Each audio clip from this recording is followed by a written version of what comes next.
All right, here we go.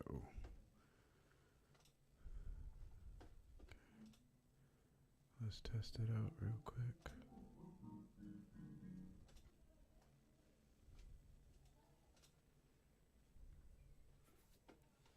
All right, here we go. Hey, let's test it out real quick.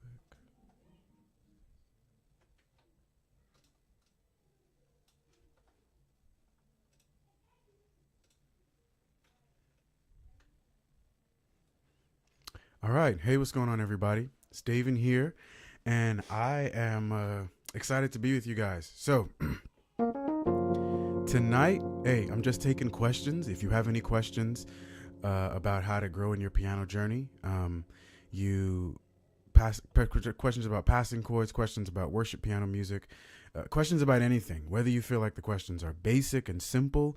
Hey, what's going on, Grace? I wish I could pronounce your name, Rafhiwa. I'm so sorry. All right. But whatever questions you have, feel free to go ahead and post those questions in the chat. Just post it by saying first question, then post your question. All right. And so with that, I'll just go ahead and mess around and wait on you guys to start asking some questions.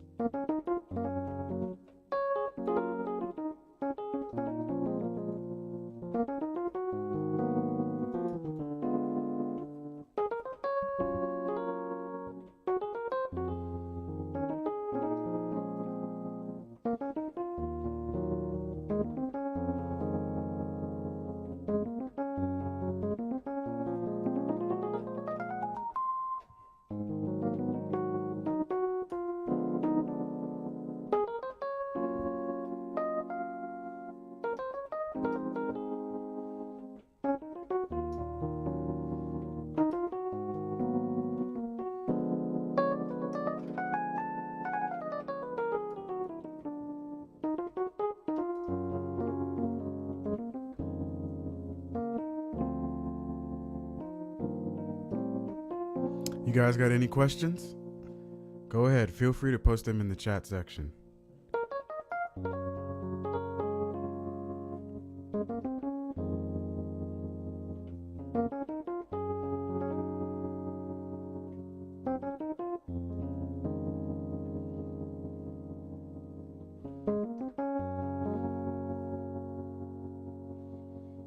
All right, so waiting on questions from you guys. So feel free to post in the chat section. All right. I often like to know where people are at in their musical journey. That often helps me to better help people. And so questions help me to know where people are at. But something that I've been working on lately is just refreshing myself with piano riffs. Riffs are musical ideas. They often sound like a melodic idea, but they're not needed for the melody to survive in a song. And so a simple riff could be something like this.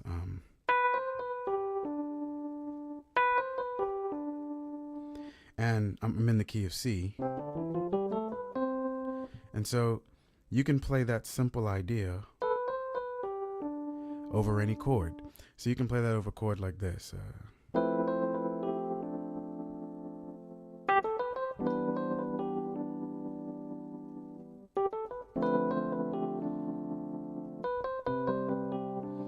And so I think it's always important to learn riffs. What else I think is important about learning riffs is you can actually add more musical ideas to riffs. So you can add more riffs to your, I think it's referred to as your repertoire of riffs. So like this is one riff here. But what if I were to go ahead and add another riff? Maybe something like this. You know, that's a simple idea right there. And then I combine those two things together. So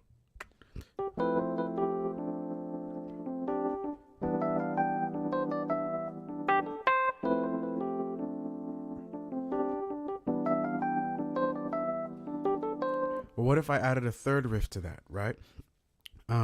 Maybe the riff could be something like this. This is one of my favorites.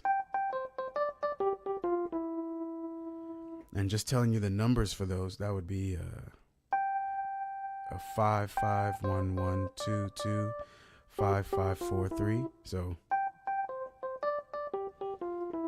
now imagine taking those three riffs and putting them together. So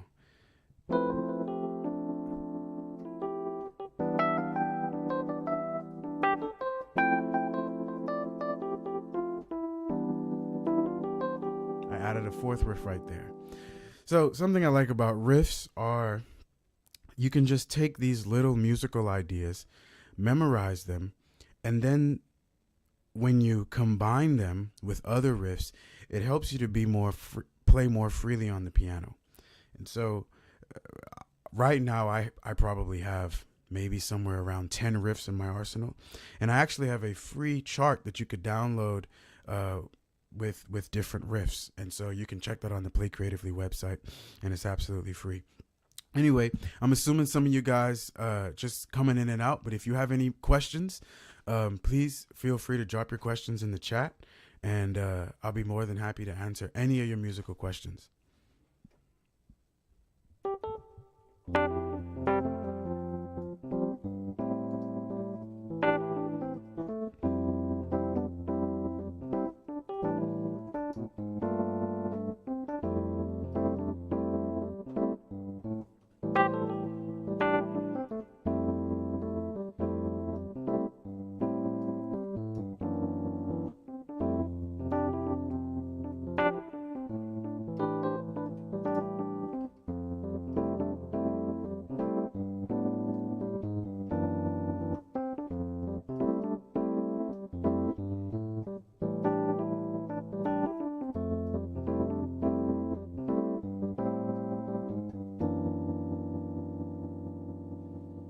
Cool. So, just moving on to another musical topic until you guys start responding with some questions. Something else I've been thinking through, and if you've been paying attention to a lot of the videos I got online, I've been thinking a lot through rhythm. And, you know, I've been working with a lot of young piano players at my church, and one of the biggest challenges I see among so many piano players is they struggle with rhythm. And so how do you become a more rhythmic piano player? Like what do you do? So I got some videos on this, but one of the big things that I think is important is learning to listen to the rhythmic instruments. So what are the rhythmic instruments in a band? You're talking about your drums, you're talking about your bass player. Learning to listen to those guys, that's absolutely essential.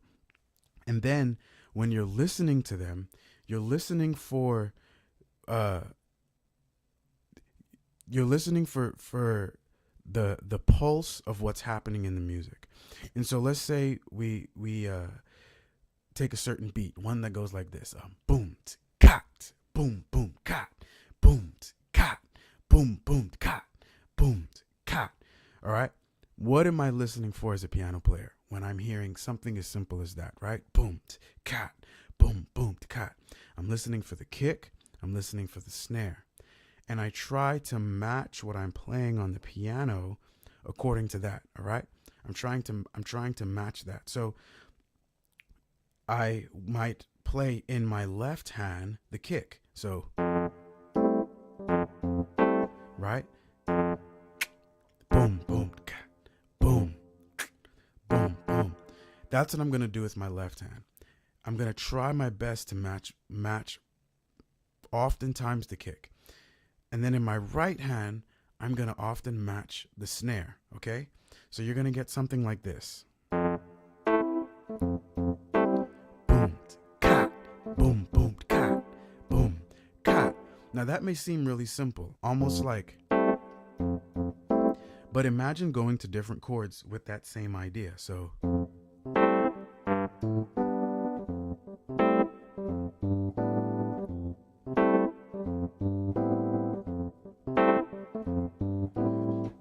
or imagine playing around that idea where you're adding some grace notes. So something like this.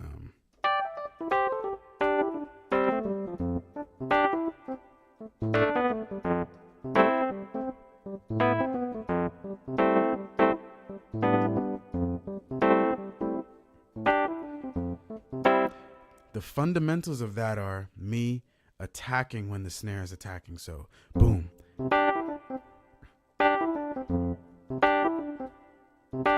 1, 3, 4. Honestly, a lot of times when I'm thinking about like how do I play more rhythmically, I'm thinking about my right hand playing a lot more on the 2 and the 4 of the beat. So like 1, 2, 3, 4. 1, 2, 3, 4. 1, 2, 3, 4. All right. Okay. So that's just something I think a lot of piano players certainly need to focus on, because a lot of times we're just thinking about notes. That's all we're thinking about, right? We're just thinking about how could I maybe like play more chords, but sometimes we know all the information that we need, and it's not about playing more. It's not about trying to find more passing chords. It's about how can I groove better.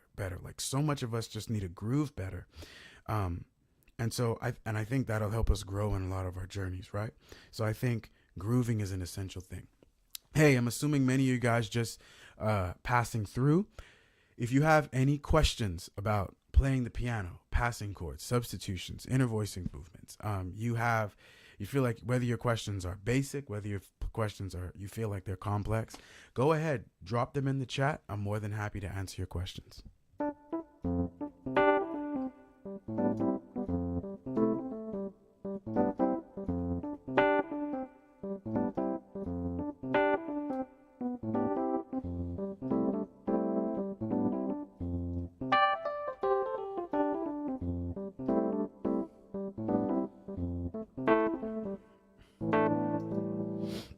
So, this past Saturday, I did another one of these, and it actually started late, which is why I felt like I wanted to do this one this evening. And one thing that I've been working on lately is I talked about this Saturday, was some diminished movement ideas. And because if you watch my channel for any bit, whether here, Play Creatively, or Worship Leader Hangout, the other one, you know I really like diminished chords, all right? I'm all into playing more diminished ideas. And something I've been working on is just this diminished movement. It goes like this.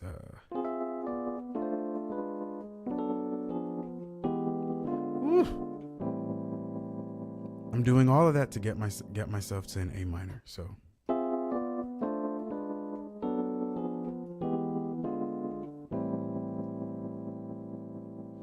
okay. Now, what's happening with this idea?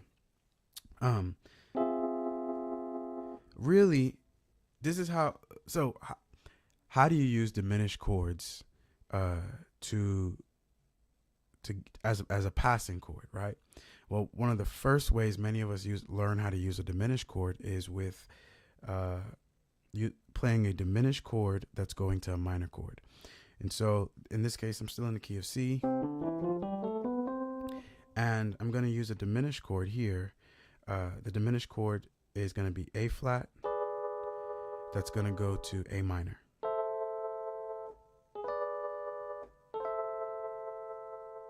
Okay. Now,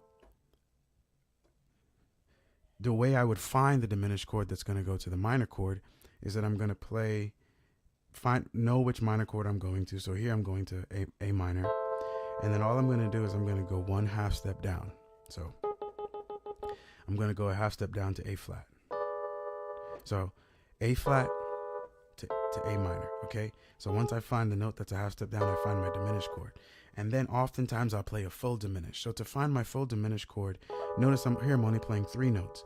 But to play a full diminished chord, I really need to be playing 4 notes. And so what I'm going to do is I'm going to go a minor third down from A flat. So a minor third down from A flat is 1, 2, 3 half steps. Okay? 1, 2, 3. That helps me to find my full diminished chord. Now, I can use this diminished chord here going to A minor, okay? But I just don't want to play that going to A minor. I want to play something a little bit more creative, right? So what would I do? This idea here is to play the diminished chord, but first you are going to play instead of here playing D, I'm going to play the E up here. And I'm going to bring it down to D. And then in my left hand, I'm going to play a C and I'm going to bring it down to B. So it's going to go like this. That's sweet. And the same concept applies when you take this diminished chord here and you bring it down to another inversion. What are you going to do? You are going to take these two notes here and you're going to take them up a half step like this to A minor, but you're going to play the C in your right hand with the A in your left. So you're going to go like this. So now the first two chords are going to go like this. Ooh. Ooh. Okay? Now, the next one that I do is this one here. And what I'm doing here is I'm playing this. This is all still an A flat diminished chord, just a different inversion. And the only thing I'm doing is I'm going to go up. I'm going to take this A flat up a half step. I'm going to take this F up a half step, but I'm going to bring it down in my left hand. And so you have this. So now let's look at all three.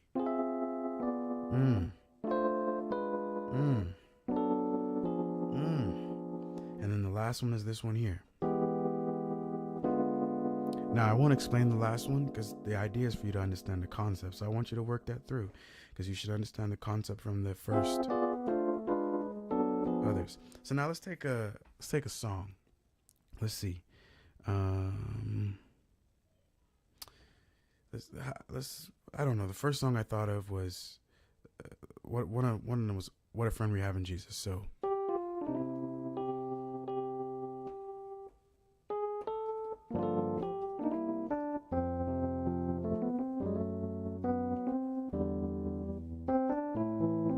Right there we got an A minor, okay?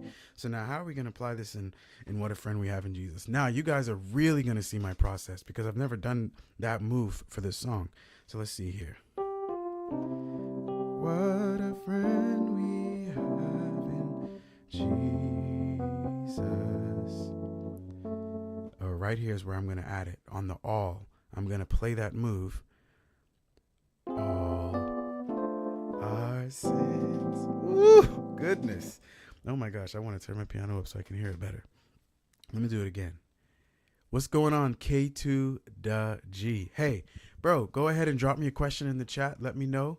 If you're just joining, a lot of people coming in and out, but if you got a question, a musical question, man, I'm right here just to help anybody that wants some help. All right. Thanks so much. So, what a friend we have in Jesus. All our sins. Oh my gosh. All our sins. Man. Oh. So you see this, I really like this move because you can tell, you can feel it in the music that you're going somewhere. That's what makes it so interesting. Man, let's try it on another song. So,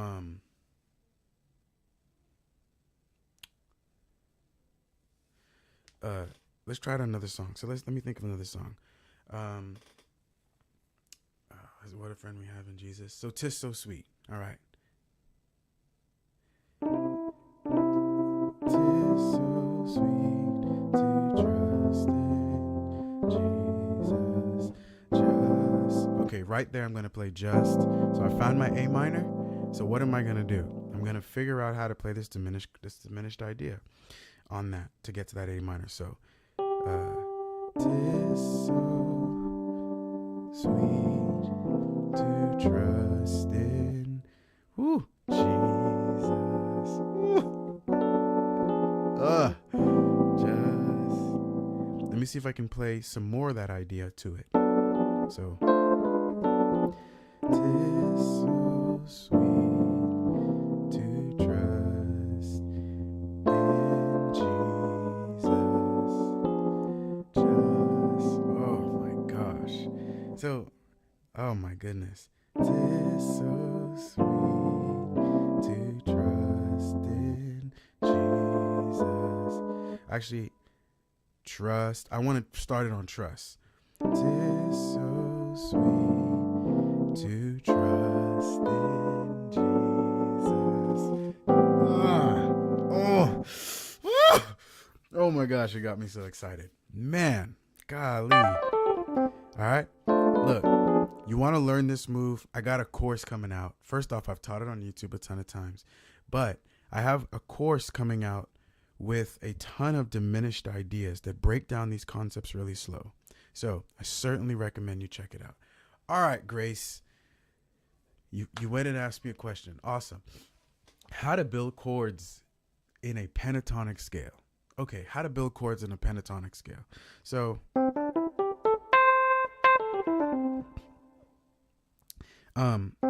let's talk about the pentatonic scale for a second.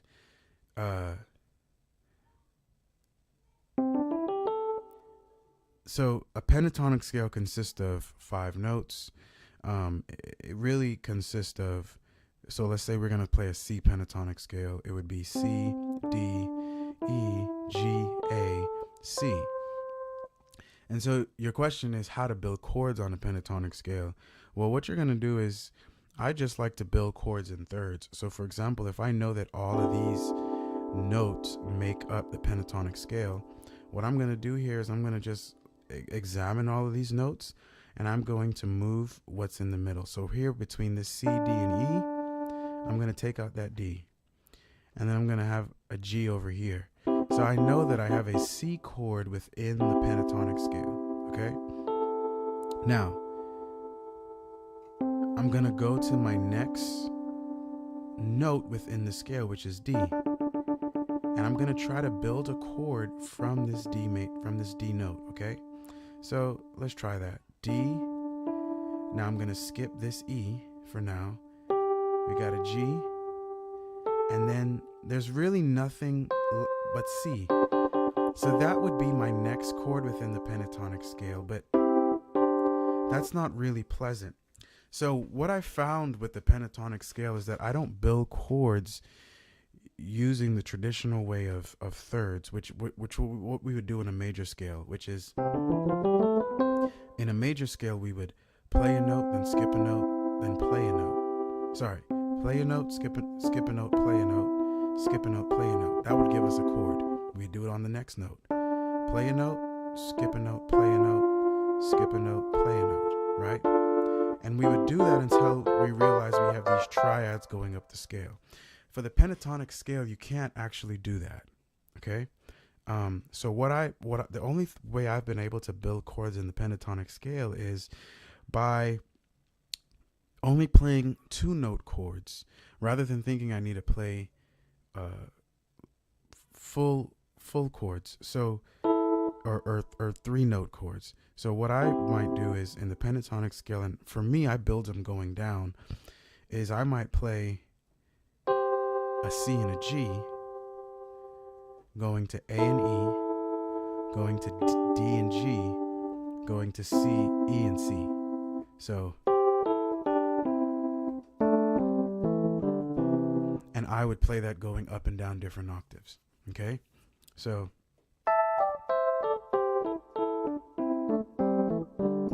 now, the way I like to use that is, I like to use that when I'm grooving. And so let's say, and this was like one of the first ways, because I would listen to piano players and it felt like they were just bouncing across the piano on a groove, like, so something might be like this.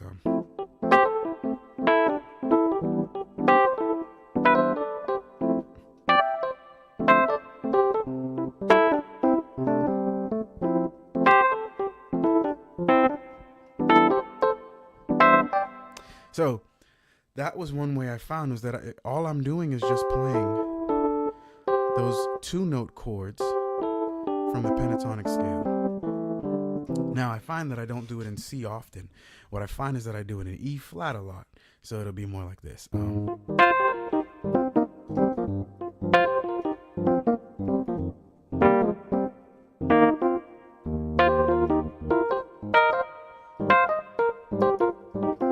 And it's just the same principle of taking the notes within the pentatonic scale. So we're in E flat. And then what I'm doing here is I'm playing a note, skipping a note, playing a note. So that gives me that. Then I go for C, I play a note, I skip a note that's in the pentatonic scale, then I play a note. So I do it again. B flat, I play a note, I skip a note, then I play a note. So, and that moves me down the piano. So that's one way you can build. I know that's a really long answer, but it was something, I mean, I think that's a great question, because it was something I was trying to figure out early on, was how do I build chords within the pentatonic scale? And the way I did it, and I mean, I did this when I was in high school. I could remember sitting at the piano trying to figure it out, was just getting away from trying to find 3-note chords and just focusing on 2-note chords and figuring out how I can use it. So good question.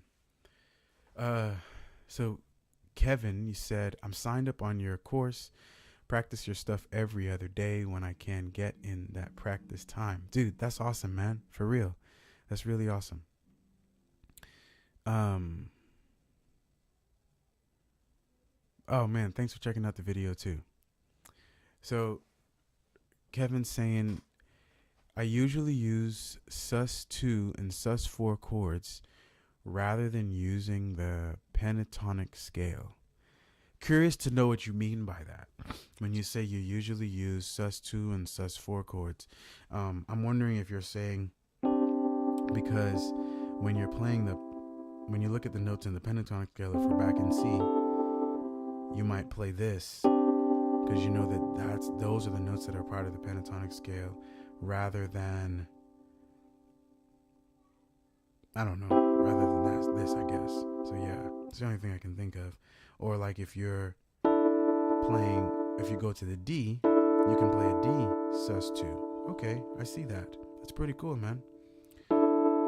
If you go to the E, you can't really play an E sus2. You're probably playing a C major. You can play, or you can play that. So you have, okay, that's pretty interesting. Or if you go to the next note within the pentatonic scale, you're looking at that. Okay.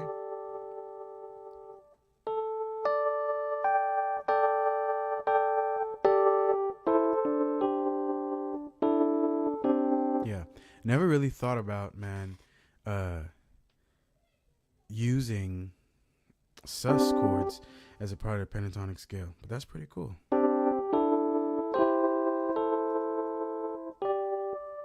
So, yeah, man, that's really cool.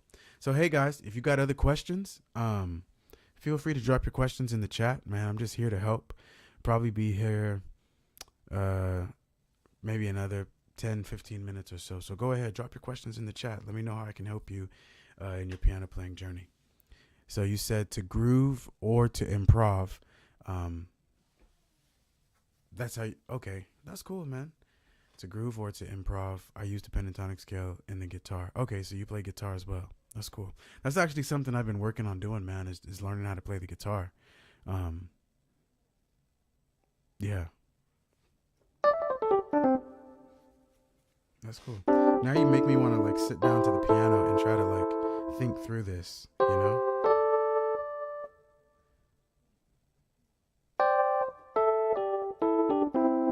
That's really cool. All right. Saw some more people jumped on just now. Hey, if you guys got musical questions, go ahead and drop your questions in the chat. So, I'd be more than happy to answer. So, and questions about anything. So, what are some other things I'm working on? All right. So, I haven't, if we're talking about diminished stuff, man, it's been a while since I've looked at like the diminished scale.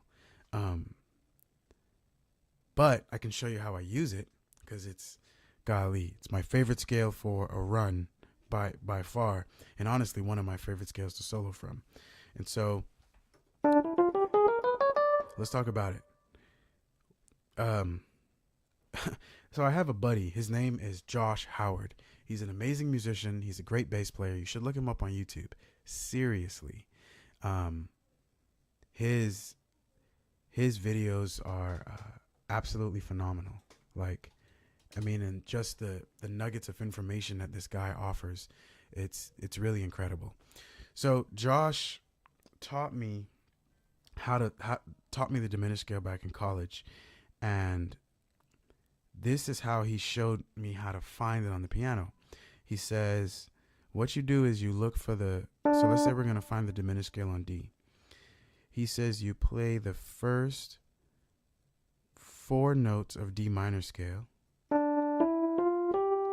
He says you go up 1/2 step, then you play the first 4 notes of the A flat minor scale, and then you're back to D. Woo. Now, this scale certainly takes some time to get used to, but this scale has so much musical information. I mean, just so much musical information. So one way I might use this scale here is let's say I'm going to play a diminished chord. So we were talking about that A flat chord earlier, right? What I might do is I might play this A flat chord, and since it has a D, and we know that, or let me just go ahead and tell you that all of these notes are related to one another. So you could play the D diminished scale even though it's an A flat diminished, because all the D diminished chords are simply inversions of one another. Okay? So I might play the diminished scale over this, right? That same one we just did. Woo!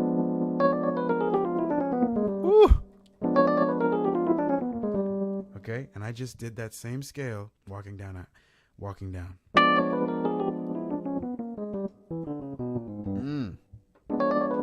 So that's one way to use the diminished scale. I'll jump back to that, but Nate, you asked, how did you learn your keys? I know my keys, but I just don't know how to translate everything I've learned from one key to another, voicings, runs, etc. Also, how long do you focus on mastering one key? Nate, that's a very good question. So, how did you learn your keys? Someone asked me this question Saturday at the the live was Friday. Someone asked me the same question. The way I learned all of my keys was that there's a standard gospel progression that I noticed was in all the songs that I was playing. And so I said to myself, if I could at least learn that progression, which a progression is a series of chords placed together, right? And so there are some common progressions you'll notice in music, like 1, 4, 5, or 6, 4, 5, 1. There's just a common progressions. Well, I noticed that the progression was the 7-3-6 minor 5-1-4. Now, for gospel, that is, if we're in the key of C, that's 7, 3, 6, minor 5, 1, 4. Now that progression doesn't explain at all the extensions, but it certainly provides you with the bass notes. Okay? So 7, 3, 6, minor 5, 1, 4. Played that wrong the first time. So I have noticed that if I could learn that in all of my keys, then I can comfortably play a lot of the songs that we were playing at the church I was at the time. So I did that progression in the key of D flat. So 7, 3, 6, minor 5, 1, 4. Then I did it in D.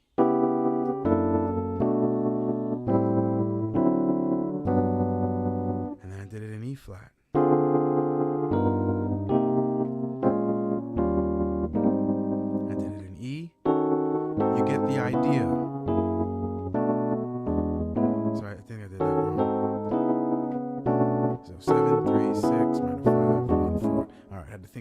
a second in D flat.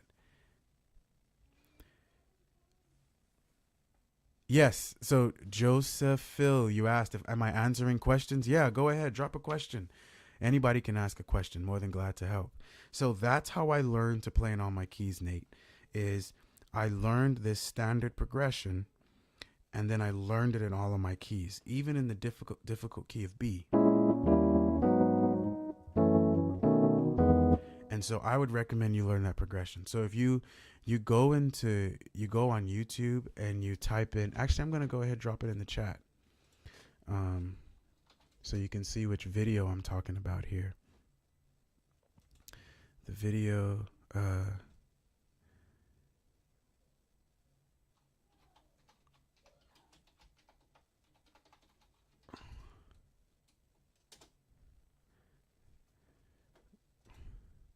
believe it or not, this is actually the video that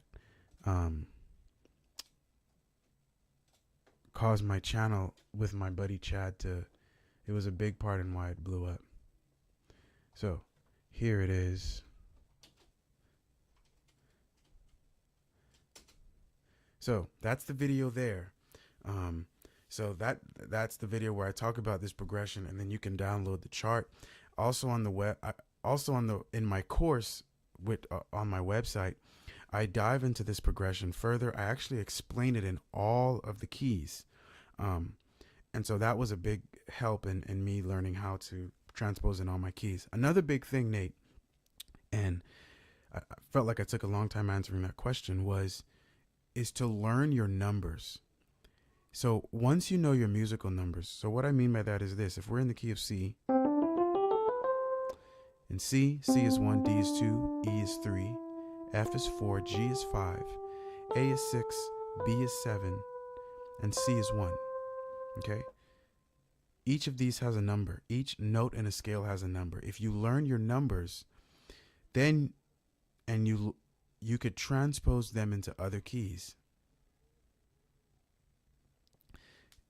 So, for example, if I say play the 7-3-6 progression in the key of C, you would automatically know, if you know your numbers, that B diminished is 7.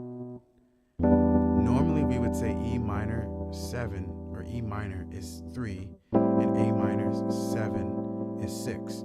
Now for the progression, it's really an E sharp 5 sharp 9. However, it's really about knowing your numbers.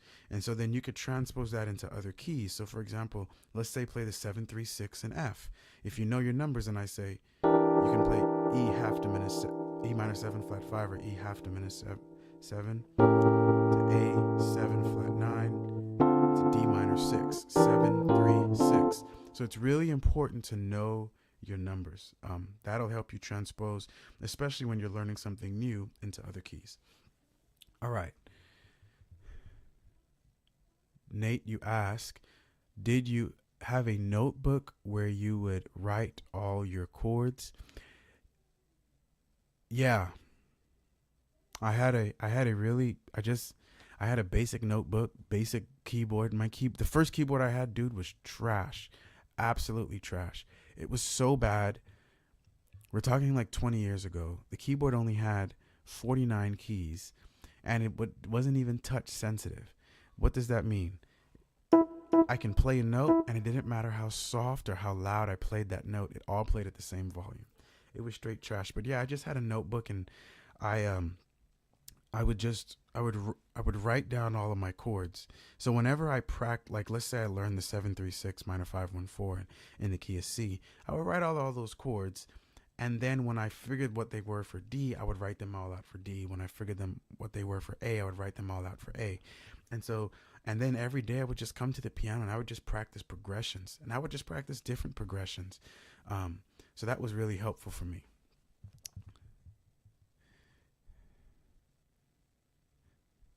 So man, I hope that helps you. Let's see. K2. I would go through the same progression and write down the progression in each key, so it was like homework. Yeah, exactly, man. That's exactly what I just said. That's awesome. All right. So If you're just joining, checking us out, man, you got a question? Go ahead, drop your questions in the chat. I'm more than glad to help you guys navigate your piano, navigate with you on your piano journey. I can play in every key, but I'm unable to freestyle or play with my right hand. So, man, you didn't really ask it in a question, but I'm going to take it as a question. So I was talking about this earlier this evening. What can you do when you want to know how to freestyle better? So what I recommend is that you learn piano riffs, and I am going to drop in the chat my piano riffs course. Let's see here if I could drop it in real quick. But in this course, you learn different riffs, and it's through learning different riffs that you learn to freestyle. So we're going to talk about that in a second, all right?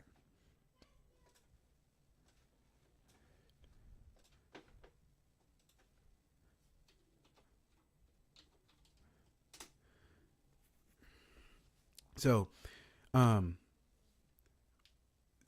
here's what you do. So this is what I mean by learning piano riffs. A riff is a musical idea, a riff is a melodic idea that just consists of a couple of notes. Okay, it's often not long. It could be 1 or 2 measures, often no more than 4 measures. Okay, but it's just a really simple idea. And so here's a musical riff. I messed up. That's a musical riff. All right, that's a melodic idea. Here's another melodic idea. Okay, that's another melodic idea. Here's another melodic idea. That's 3 melodic ideas. Okay, here's another one. Here's a 5th one. Here's a 6th one. I really like that one. Okay, now let's stop right there. What if you were to take all those different melodic ideas and put them together? What do you have? You have the tools that make up soloing. Okay, and we're not even getting into jazz soloing. Like you could do like jazz licks, like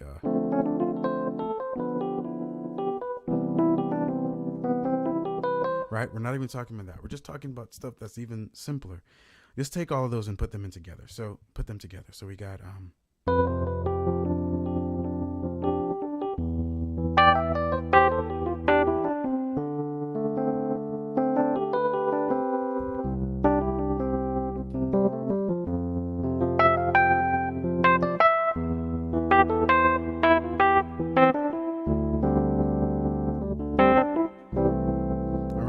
so I don't even think I put all 6 of them together, but you get the idea. I have all these different riffs that I can pull from, and I can create different ideas with those riffs. All right. So, and a lot of times with riffs, you can play many of them over any chord that you want to play them on. Okay. And so I would recommend that you start learning piano riffs, man. All right. Keenan. Cool. I like this question. What would you do to get better at inversions? What would you do to get better at inversions? 2 things. I mean, there's just a simple way, right? Of just coming to the piano, playing a C major chord, and then playing the inversion to that chord. And then playing the inversion to that chord. And then playing the inversion to that chord. And really just thinking about, okay, your hand position, right? Is your pinky always on the top note? Is your thumb always on the bottom note? Are you comfortable with where your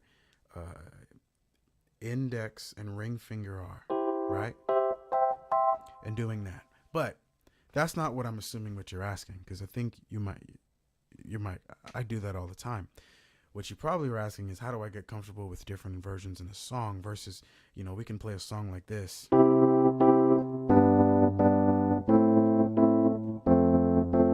Where I'm not playing any inversion. I'm playing any inversions, just all root chords, right? But one way to get better at inversions is to start thinking about the melody of the song. And so, what if we take a song like What a Friend We Have in Jesus, and we keep the melody always at the top?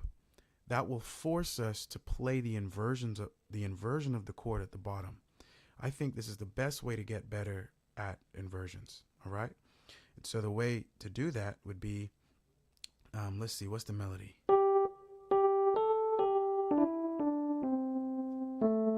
Okay. So the first chord of What a Friend We Have in Jesus is a C, and the first note is a G. So that tells me it's okay to play a root chord for What a Friend. Now, the next chord is the next note after that is an E. There, I need to change my inversion. And so here I need to change my inversion to this. What a friend we have. That lets me know which inversion I need to work on. Okay? Which inversion I need to play by following the melody. All right? So, what a friend we have in Jesus. All right? Now, I'm playing an F chord here. This tells me that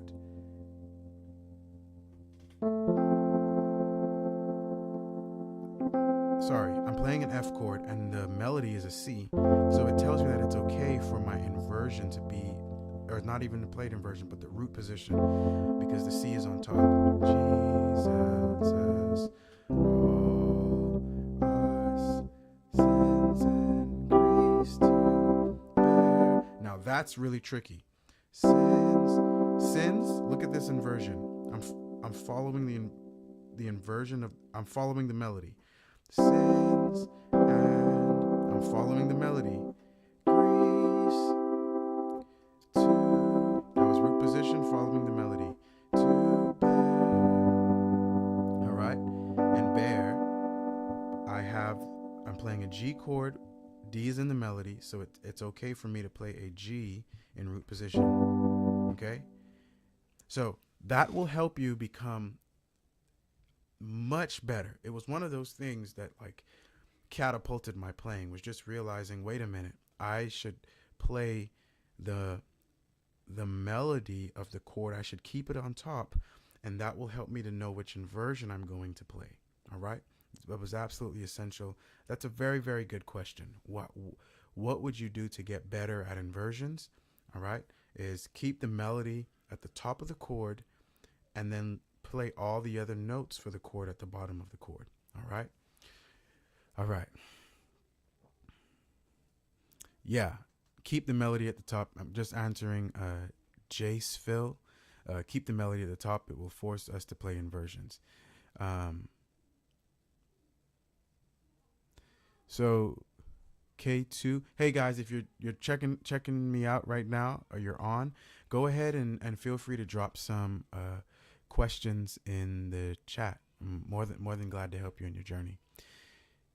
You're welcome, Keenan. So, answering Kevin's question, are there any tricks to speed up the practice routine to practice the 2-5-1 chord jumps so you can get better at the movement and timing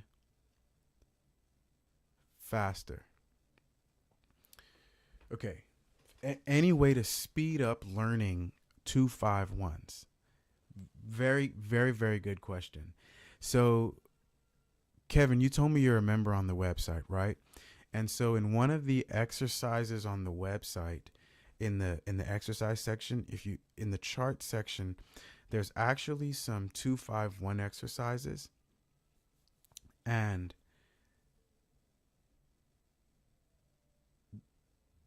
The Oh, yeah, the video is delayed. Yeah, there are actually some 2-5-1 exercises, and they will help you. Um, sorry, had a brain. My brain froze for a second. You can use those 2-5-1 exercises to help you learn 2-5-1s much quicker. So, but how do we do that? Okay, so if we're gonna play, what is a 2-5-1? If we're in the key of C, we're going to go to the 2 of C. The 2 of C is going to be D minor. We're going to go ahead and say D minor 7. What is the 5 of C? The 5 of C is G7. And then what is the 1 of C? The 1 of C is C major 7. Okay, so. Now, what are we going to do to make this quicker? One of the things that was so helpful to me was this concept. Whatever you play in your right, don't play it in your left. And whatever you play in your left, don't play it in your right. And I started to do that on the piano. And what I came up with was stuff like this, right? Notice my D minor 7 here. And I'm answering Kevin's question. Notice my D minor 7. I'm playing the D bass note in my left with an F major chord in my right. Then I'm going to play this G7 chord here. But the only thing I'm going to do is I'm going to focus on the most important notes of the chord. The most important notes of a chord are the 3rd and the 7th. I already have the 7th of G7 right here. I just need the 3rd. I don't have it. So the only thing I need to do is drop my C to B, and I got my G7 because I'm going to change my bass. And that actually makes it a G9. Okay? So now, I'm going to get to my C major 7 chord here by just bringing down my F and A to E and G. Like that, okay?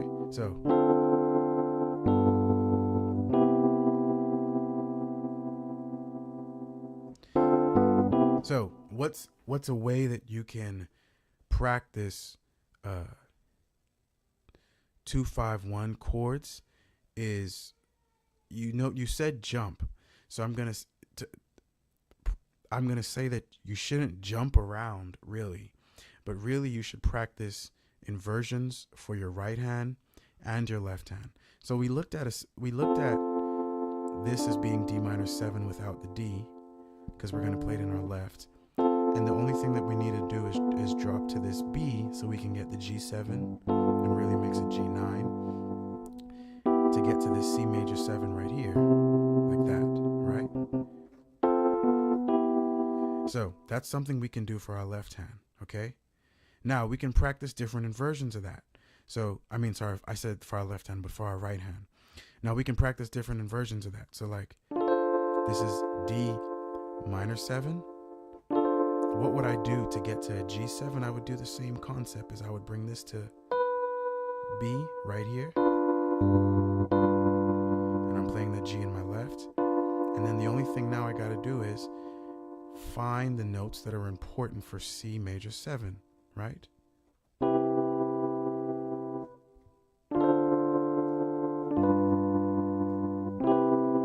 Okay, so you should practice it in a way where you're going up different inversions and practicing getting to your 2-5-1s that way, okay?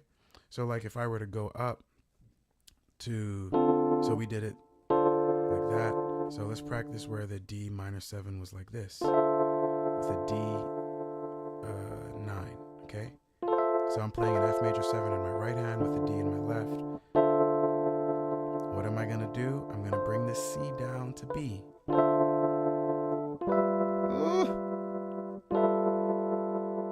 my gosh, I really like that. Now, what am I going to do here to get to the C major 7? And really that becomes a C major 9, okay?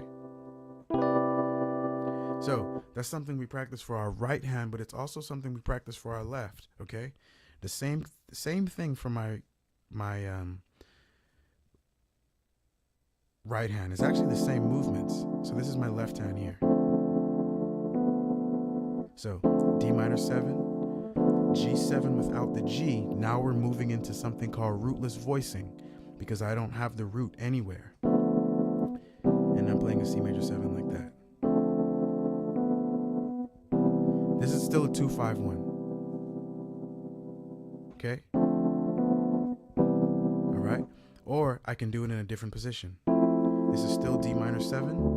I'm just not playing the root. I'm going to get to a G7. Actually, I don't even need to move down to the D. I just need to move down to the B because my important notes are the 7 and the 3rd.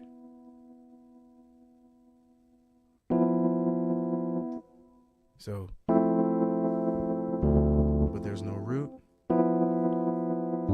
But there's no root. That's my G7. And now I get to my C major 7. But there's no root.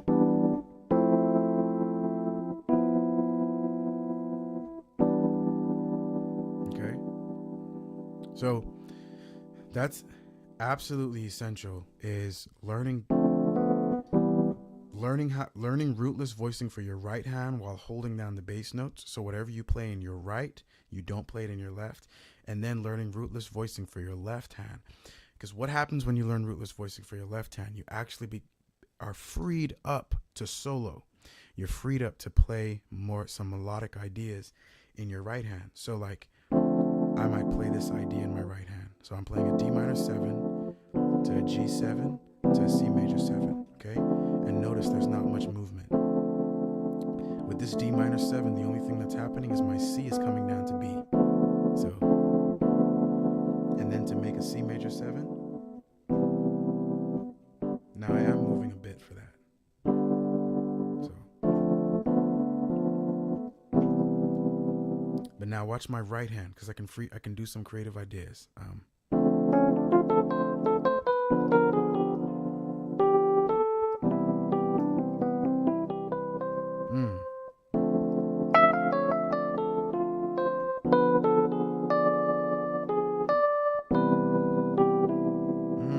Goodness gracious.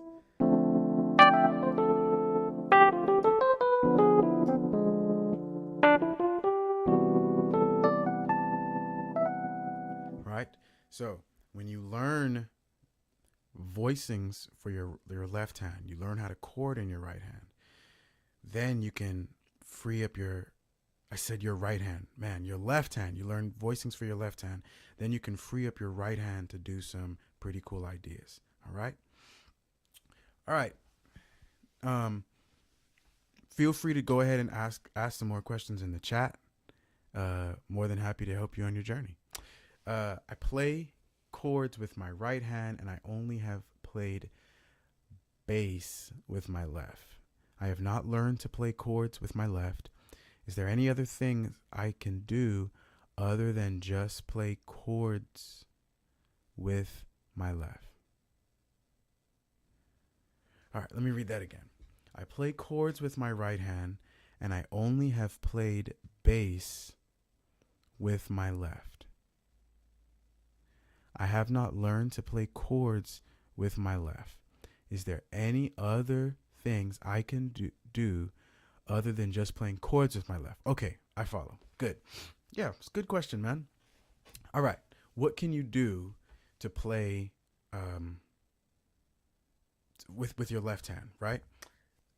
I often think of this as it's important to view the piano as a percussion instrument, right?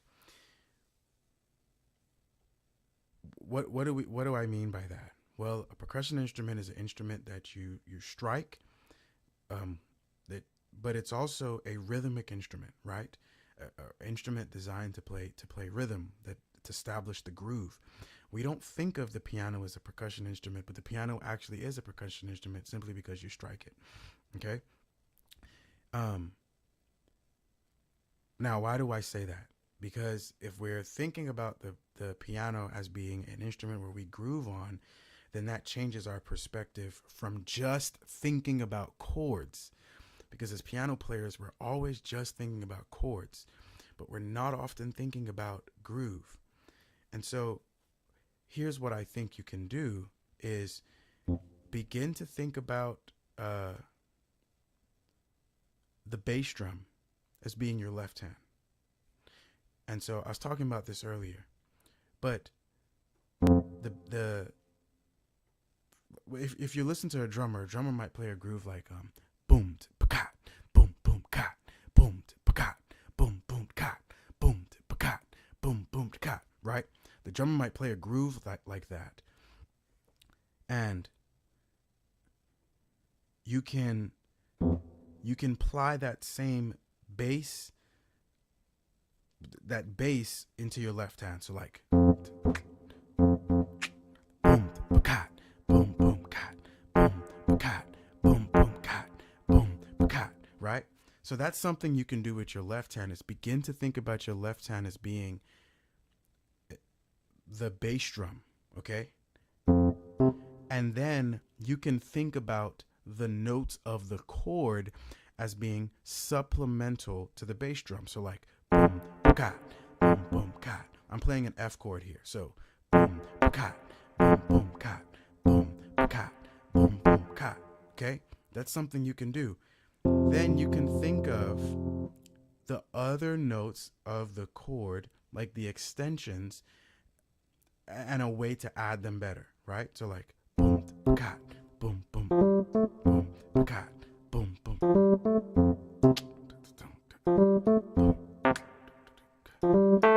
I have done nothing with my right hand, right? Absolutely nothing. Now, what can I do with my right hand? I can just play some basic chords.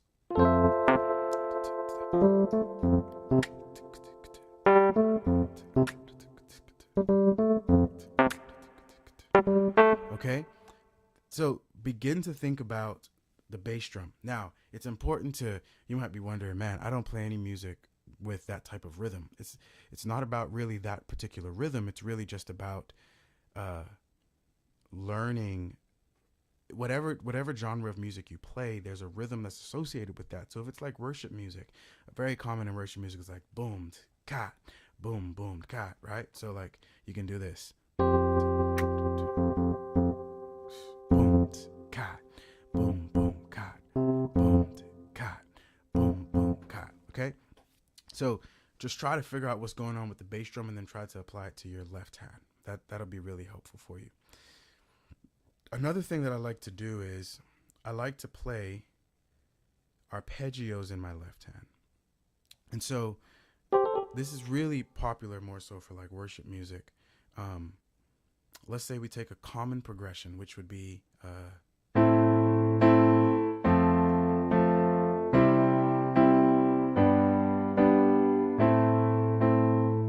it's going to be 6, 4, 1, 5. That's a common progression, okay? Before I continue answering, hey, if you have any more questions, go ahead and drop them in the chat. I'll go ahead and respond to those questions that come in over the next, let's say 2 minutes. But then after that, we'll end it for tonight. All right. So, but go ahead and drop your questions in the chat. So instead of me playing that for my left hand, right, which is just playing this A note is my bass note. What I can do is I can play the 1, the 5. I can start off by playing the 1 and the 5. So like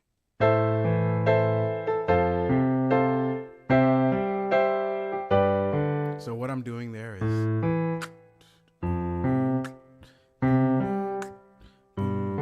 and I'm still hearing the kick a little bit, right? Boom boom. But now I can add some more to that. I can play the 1, 5, and 1.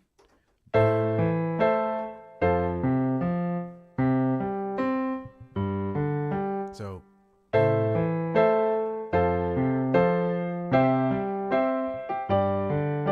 or I can play 1, 5, and 9. Here's where things start to get interesting.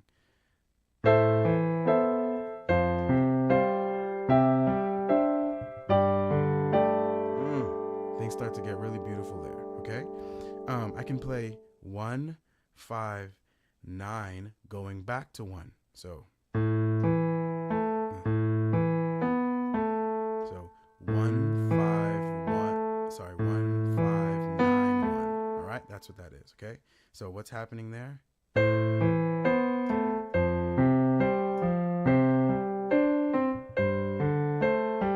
just played one note in my right hand. All the work is happening in my left.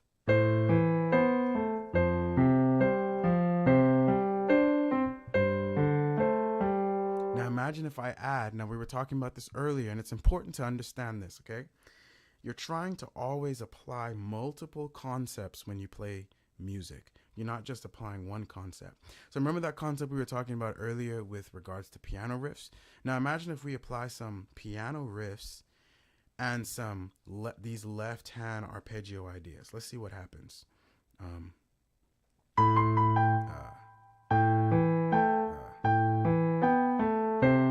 Okay, I've got to get my progression together.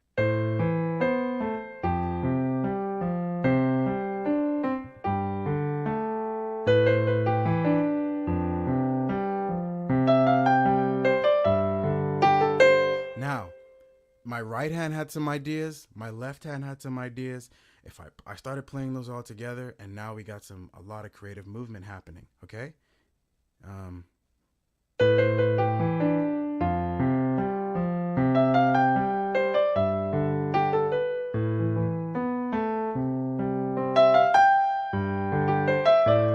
right, that riff is that progression is throwing me off for some second.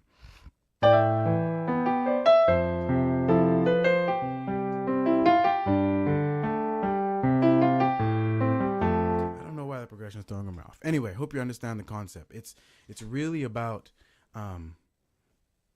learning different ideas for both hands and then bringing them both together. All right. All right, here we go. Any more questions you guys got? All right, let me see what's here.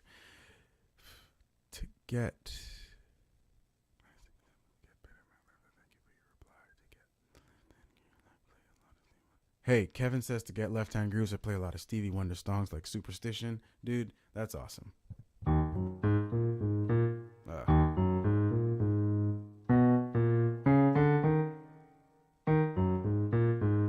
Oh my gosh, I forgot it.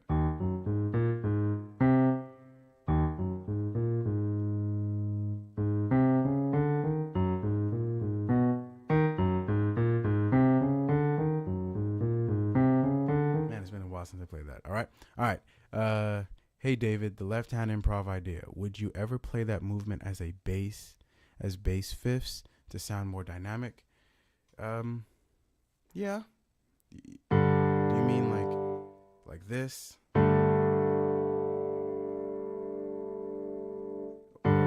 like this?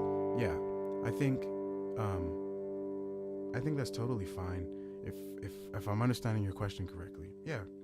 I don't really like to play, because of the style of music I play, it's very rare to ever hear me play like octaves. Like that just doesn't happen.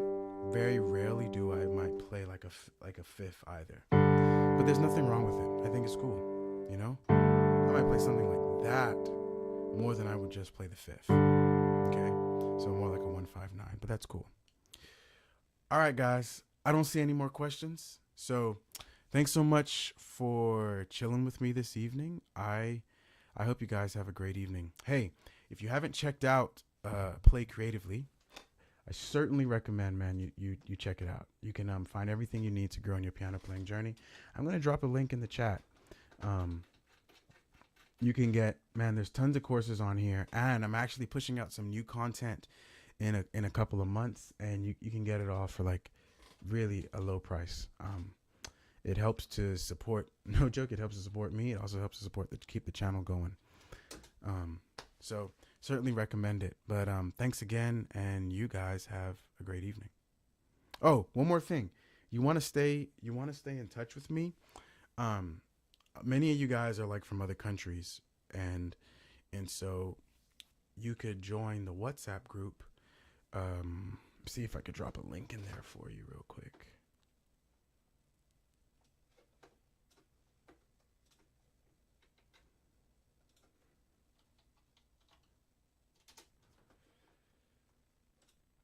Put this.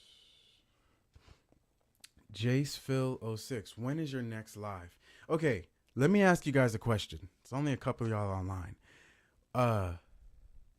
What do you guys what is a good day to host lives?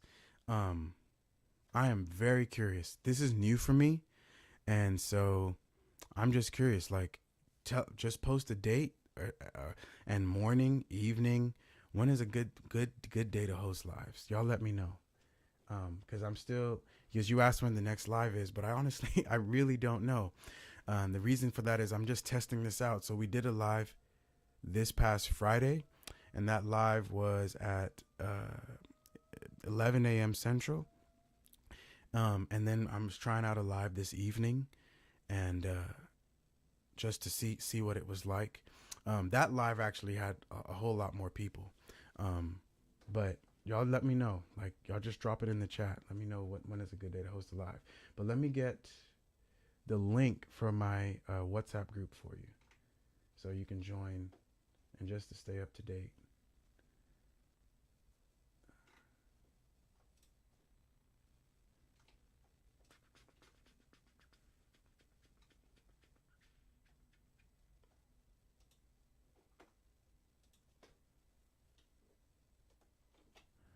All right, here it is. All right, I've dropped a link to my WhatsApp group, so man, feel free to join and check it out. But anyway, thank you guys so much, and I hope y'all have a great evening.